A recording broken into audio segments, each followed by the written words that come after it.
امی، عید بہت قریب آ گئی ہے، آپ مجھے بتائیں میں اس عید میں کون سے کپڑے پہنوں گی؟ بیٹا ابھی فائنل تو نہیں پتا، لیکن میں نے آپ کے 2 سوٹ تیار کر رکھے ہیں۔ ایک گرمیوں کا لان کا فراک ہے اور ایک سردیوں کا گرم فراک۔ دیکھیں گے موسم کے مطابق کوئی سا بھی ایک لباس پہن لینا۔ ہیں، 2 الگ موسموں کے سوٹ؟ امی، آپ نے عید کی باقی چیزوں کو تیار رکھی ہے تو ابھی تک آپ کو کپڑوں کا نہیں معلوم ہے؟ ہم کون سے کپڑے پہنیں گے؟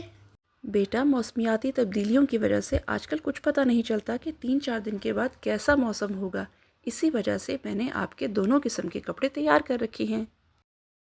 امی، یہ موسمیاتی تبدیلی کیا ہوتی ہے اور اس سے نمٹنے کے لیے ہمیں کیا کرنا چاہیے؟ بیٹا کچھ سال پہلے تک ہمیں پتہ ہوتا تھا کہ کون سا موسم کب آئے گا، لیکن اب ایسا نہیں ہوتا، اور اس بڑھتی ہوئی موسمیاتی تبدیلی کے اثرات سے بچنے کے لیے ہمیں غلام رسول پاکستانی، ٹیچر عثمان اور ڈاکٹر شہزاد بسرا کی طرح ماحول دوست بننا ہوگا۔ امی، ماحول دوست ہونے کا کیا مطلب ہے؟ اور جن لوگوں کے آپ نے نام لیے وہ کون ہیں؟ آپ ان کے بارے میں ذرا کچھ بتا دیجیے۔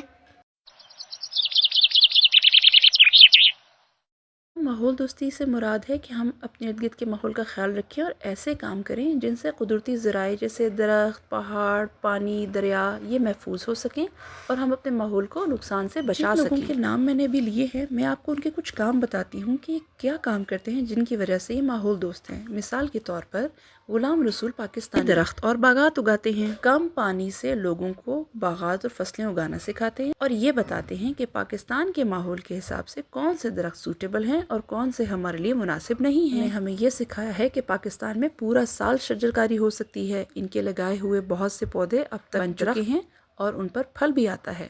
اور یہ ہیں ٹیچر عثمان، یہ شجرکاری کرتے ہیں، بارش سے آنے والے پانی کو بچانے کے طریقے بتاتے ہیں اور لوگوں کو یہ بتاتے ہیں کہ ہمیں کچرے کو کس طرح سے صحیح ڈسپوز آف کرنا ہے تاکہ ماحول میں گندگی اور آلودگی نہ پھیلے۔ انہوں نے لوگوں کو یہ سکھایا کہ کیسے ہم بارش سے آنے والے پانی کو رین واٹر ہارویسٹنگ کے ذریعے بچا سکتے ہیں اور سمندر میں ضائع ہونے سے پہلے ہی استعمال کے قابل بنائیں گے۔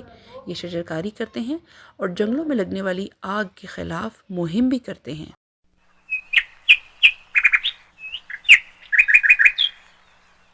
اور یہ ہیں ڈاکٹر شہزاد بسرا، یہ پاکستانیوں کو کچن گارڈننگ کے فوائد بتاتے ہیں، شجرکاری کی مہم کی طرف راغب کرتے ہیں، اور اس کے علاوہ ہر سال پاکستان کے قومی شجرکاری کی مہم کو کامیابی سے چلاتے ہیں۔ انہوں نے ہمیں یہ بتایا کہ اپنے پیاروں کے نام کے درخت لگانا ایک بہترین تحفہ ہے۔ ڈاکٹر شہزاد بسرا پاکستانیوں کو یہ بتاتے ہیں کہ کون سے درخت پاکستان میں کم وسائل کے ساتھ لگ سکتے ہیں اور کون سے درخت ہمارے لیے بہت نقصان دہ ہیں۔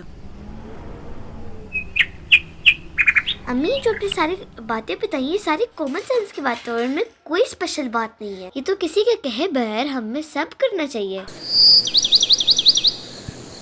بیٹا آپ نے بالکل ٹھیک نوٹ کیا ہے۔ بدقسمتی سے جن ممالک میں قانون پر عمل سختی سے نہ کروایا جائے وہاں ان چھوٹی چھوٹی باتوں پر لوگ عمل نہیں کرتے اور ان کے لیے قومی لیول پر اور سماجی لیول پر بڑی بڑی مہمات چلانی پڑتی ہیں۔